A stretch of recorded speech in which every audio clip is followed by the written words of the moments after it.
প্রিয় ছাত্রছাত্রীরা, SP ma'am class education চ্যানেলে তোমাদের সকলকে স্বাগত জানিয়ে শুরু করছি আজকের ক্লাস। আজকের ক্লাসটা আমার অষ্টম শ্রেণী স্নেহের ছাত্রছাত্রীদের জন্য। আজ তোমাদের সঙ্গে যে বিষয়টা নিয়ে আলোচনা করব এই ক্লাসে, সেটা অলরেডি তোমরা থাম্বনেল দেখে বুঝে গেছো। তাও তোমাদের বলে দিই, তোমাদের টেক্সট বইয়ের পঞ্চম অধ্যায়ে রয়েছে মেঘ ও বৃষ্টি। এই অধ্যায়েরই একটা অংশ হচ্ছে মেঘের শ্রেণী বিভাগ। এই গুরুত্বপূর্ণ বিষয়টার উপরেই কিন্তু আজকে পুরো ক্লাসটা আলোচনা করতে চলেছি। ক্লাসটা মন দিয়ে প্রথম থেকে শেষ পর্যন্ত যদি দেখতে থাকো, তাহলে কিন্তু এই ক্লাসিফিকেশনের ক্ষেত্রে তোমার আর কখনো ভুল হওয়ার কোনো সম্ভাবনা নেই। এমনকি তুমি যখনই আকাশের দিকে তাকাবে আর মেঘ দেখবে, তুমি কিন্তু সহজেই এক ঝলক তাকেই বলে দিতে পারবে যে সেটা কোন ধরনের মেঘ ছিল। চলো তাহলে আর দেরি না করে আমরা ক্লাসের মধ্যে প্রবেশ করি, শুরু করে দিই আজকের ক্লাস। দেখতে থাকো মন দিয়ে।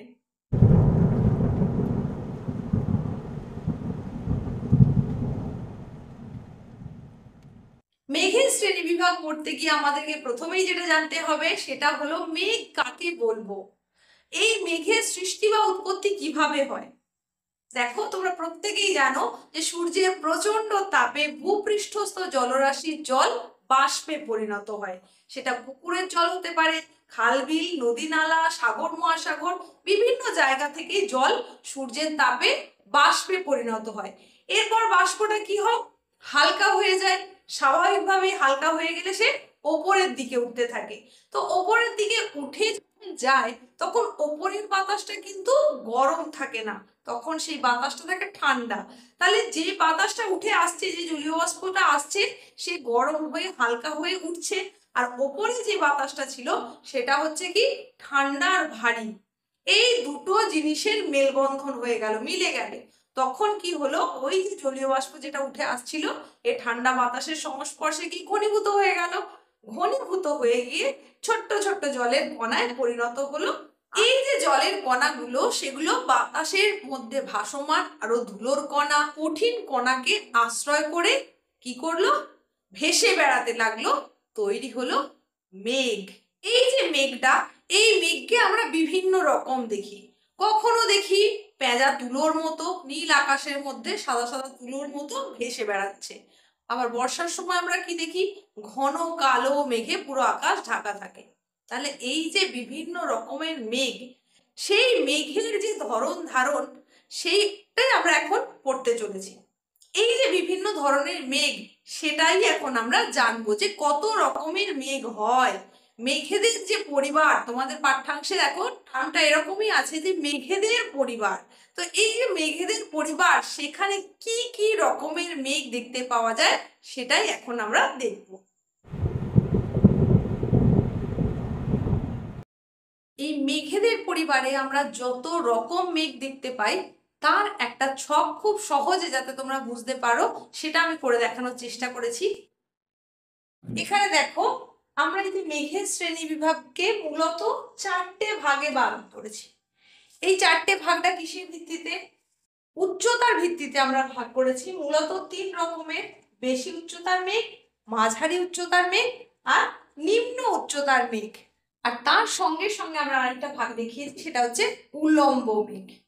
তাহলে এই যে বেশি উচ্চতার মেঘ, মাঝারি উচ্চতার মেঘ, নিম্ন উচ্চতার মেঘ, এই যে তিনটে ভাগ আমরা বললাম, এই তিনটে ভাগ তাহলে কতটা উচ্চতায় বলবো না, এই যে বেশি উচ্চতার মেঘ, এই মেঘটার সর্বনিম্ন উচ্চতা হচ্ছে প্রায় 20,000 ফুট।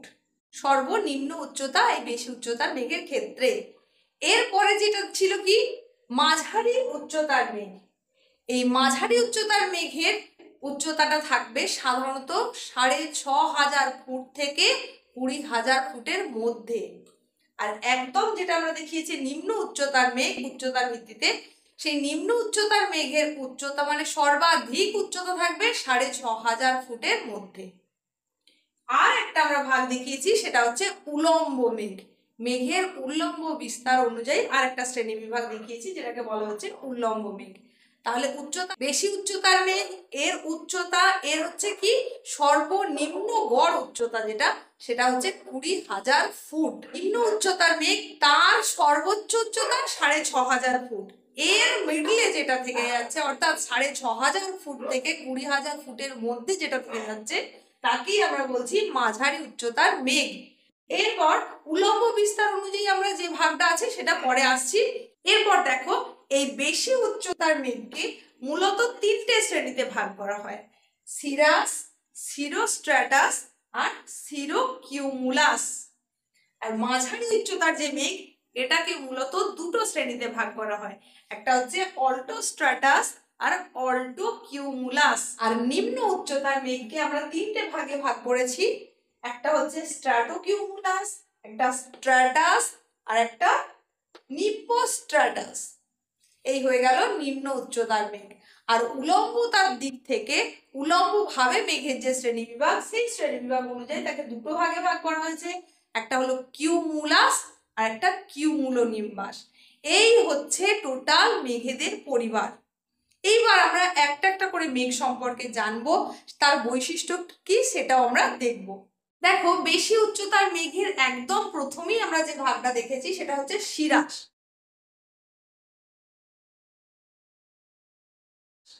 এই যে সিরাস মেঘ, এর বৈশিষ্ট্যটা কি না, সিরাস মেঘ সাধারণত একটা পরিষ্কার আবহাওয়াকে নির্দেশ করে।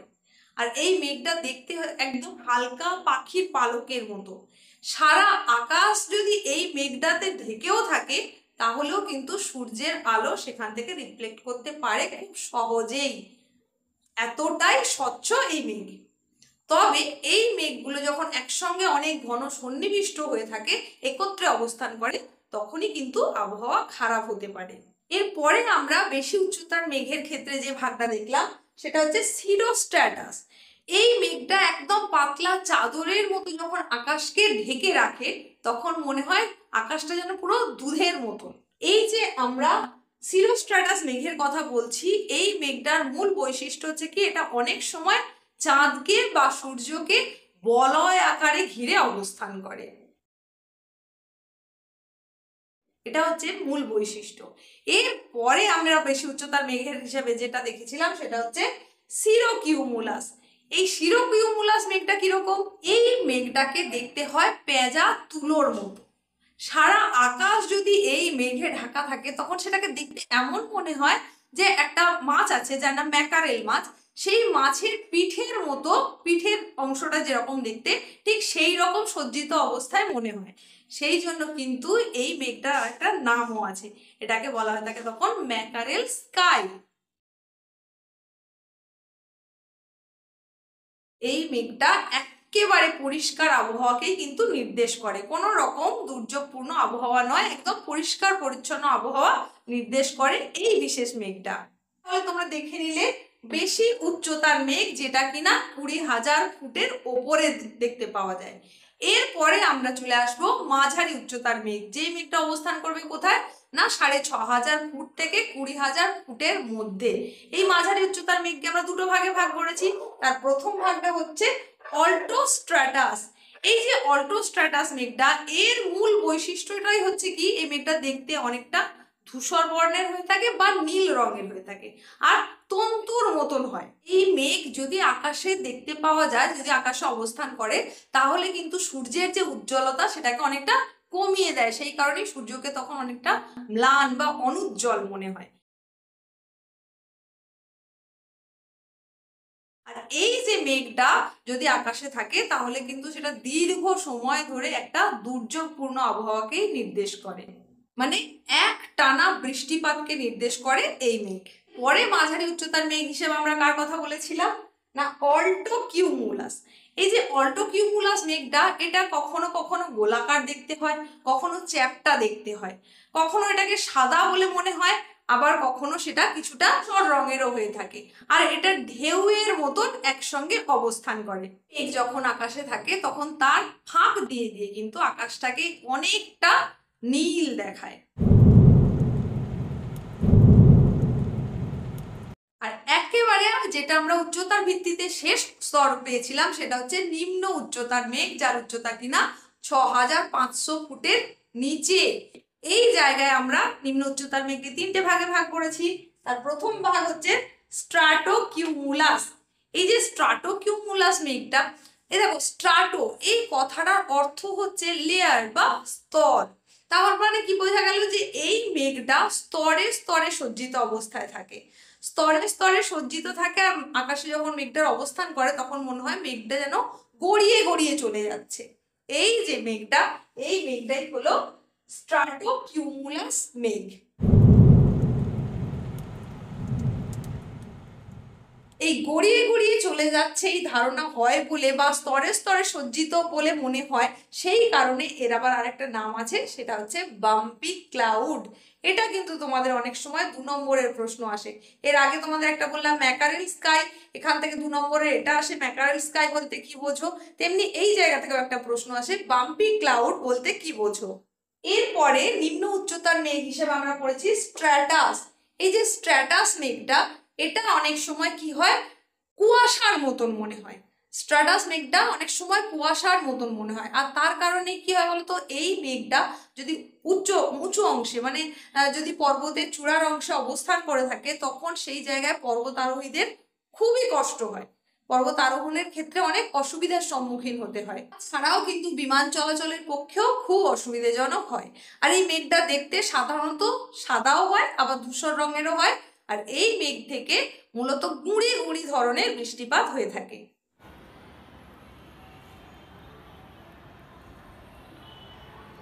এরপর আমরা যে মেঘটা নিয়ে পড়বো সেটা হচ্ছে নিম্বোস্ট্র্যাটাস। এই নিম্বোস্ট্র্যাটাস মেঘটা কিন্তু খুব খারাপ আবহাওয়াকে সূচিত করে বা পূর্বাভাস হিসাবে জানিয়ে দেয়। এই নিম্বোস্ট্র্যাটাস মেঘটা ঘন হয়, অনেক পুরু হয়, আর অনেকটাই গাঢ় কালো বর্ণের হয়ে থাকে। এই যে মেঘটার কথা আমরা এখন বলছি অর্থাৎ নিম্বোস্ট্র্যাটাস মেঘটা, এর কিন্তু কোনো নির্দিষ্ট আকার থাকে না। আর এই মেঘ থেকে প্রচুর পরিমাণে বৃষ্টিপাত হয়। আর এই মেঘ থেকে এক টানা বৃষ্টিপাত হয়। কি হয়ে গেল, আমাদের উচ্চতা অনুযায়ী মেঘের শ্রেণী বিভাগ আমরা দেখে নিলাম। এরপরে যেটা উলম্ব বিস্তার অনুযায়ী যে মেঘের শ্রেণী বিভাগ, সেখানে আমরা দেখো 2টো ভাগ দেখিয়েছি, একটা হচ্ছে কিউমুলাস মেঘ আর একটা কিউমুলোনিম্বাস মেঘ। এই যে কিউমুলাস যে মেঘটা, এই মেঘটা সাধারণত 1600 ফুটের মধ্যে অবস্থান করে থাকে। এই মেঘটাকে দেখতে মনে হয় অনেকটা ফুলকপির মতো, ফুলকপিকে যেরকম দেখতে মনে হয় ঠিক সেই রকমই দেখতে হয়ে থাকে এই কিউমুলাস মেঘটা। তবে এর যে ওপরের অংশটা, এই ওপরের অংশটা ফুলকপির মতন মনে হয় এবং সেটা সাদা অংশের হলেও এর যে নিচের অংশ, মেঘের নিচের যে পোর্শনটা, সেই অংশটা কিন্তু অনেকটা কালো বর্ণের হয়ে থাকে। এর ওপরের অংশটা ফুলকপির মতো মনে হলেও নিচটা কিন্তু সমতল হয়, মানে তলদেশ যে অংশটা সেটা কিন্তু সমতল প্রকৃতির হয়। তাহলে এর শীর্ষদেশটা অনেক উঁচু হয়, যেটাকে দেখতে অনেকটা ফুলকপির মতন মনে হয়, আর ওপরের অংশটা সাদা বর্ণের হয়। নিচের যে অংশটা সেটা মূলত সমতল প্রকৃতির এবং সেটা ধূসর থেকে কালো রঙেরও হয়ে থাকে। তবে এই মেঘ কিন্তু পরিষ্কার আবহাওয়াকেই নির্দেশ করে। এরপরে যে ভাগটা থেকে গেল সেটা হচ্ছে কিউমুলোনিম্বাস। উলম্বতার ভিত্তিতে আরেকটা যে ভাগ সেটা হচ্ছে কিউমুলোনিম্বাস মেঘ। এই কিউমুলোনিম্বাস মেঘটার উচ্চতা কিন্তু 12,000 ফুট পর্যন্ত হয়। এই মেঘটা দেখতে হয় অনেকটা গম্বুজের মতন। এর যে মূল বৈশিষ্ট্যগুলো কিউমুলোনিম্বাস, হ্যাঁ অনেক সময় তোমাদের এই কিউমুলোনিম্বাস মেঘটা কিন্তু টিকা হিসেবেও আসে। তাই এই জায়গায় তোমরা কিউমুলোনিম্বাস মেঘটা মূলত কত উচ্চতায় দেখতে পাওয়া যায়, তার কি বৈশিষ্ট্য, সেইগুলো উল্লেখ করে দেবে, আর কিসের ভিত্তিতে এই ভাগটা সেটা উল্লেখ করে দেবে। তাহলে এই মেঘটার বিশেষ বৈশিষ্ট্য কি না, মূলত এটা গম্বুজের মতন দেখতে হয়, সাদা থেকে ধূসর বর্ণের হয়ে থাকে, 12,000 ফুট উচ্চতা পর্যন্ত এর বিস্তার লক্ষ্য করা যায়। এর ওপর দিকটা চ্যাপ্টা আর তলদেশটা হয় সমতল প্রকৃতির। এই মেঘের আরেকটা যে মূল বৈশিষ্ট্য সেটা হচ্ছে এই মেঘ থেকে ভীষণ ঝড় হয় এবং বজ্রপাত সহ বৃষ্টিপাত হয় এই মেঘ থেকে। যেহেতু এই মেঘ থেকে প্রচন্ড বজ্রপাত সহ ভীষণ মাত্রায় বৃষ্টিপাত হয়, তাই এর আরো একটা নাম আছে, সেটা হচ্ছে থান্ডার ক্লাউড বা বজ্র মেঘ। এই মেঘ থেকে অনেক সময় কিন্তু শিলাবৃষ্টিও হতে দেখা যায়। এই হলো মেঘের শ্রেণী বিভাগ। মেঘের পরিবারে কত রকমের মেঘ দেখতে পাওয়া যায়, কি তাদের বৈশিষ্ট্য, মূলত কত উচ্চতা পর্যন্ত দেখতে পাওয়া যায়, সবটাই তোমাদেরকে বললাম। একদম সহজ বদ্ধ ভাষায় বোঝানোর চেষ্টা করলাম। আশা করি পুরো ক্লাসটা তোমরা মনোযোগ দিয়ে দেখেছো এবং বুঝতেও পেরেছো। তোমরা যারা এই চ্যানেলে একেবারে নতুন তাদের বলি, চ্যানেলটাকে অবশ্যই সাবস্ক্রাইব করো আর নোটিফিকেশন বেল আইকনটাকে অল করে দাও, কারণ গুরুত্বপূর্ণ যে সমস্ত ক্লাসগুলো সেগুলো যদি পেতে হয় তাহলে তোমাকে চ্যানেলটাকে অবশ্যই সাবস্ক্রাইব করতে হবে। আজ আর বাড়াচ্ছি না, এখানেই শেষ করছি। সবাই ভালো থাকো।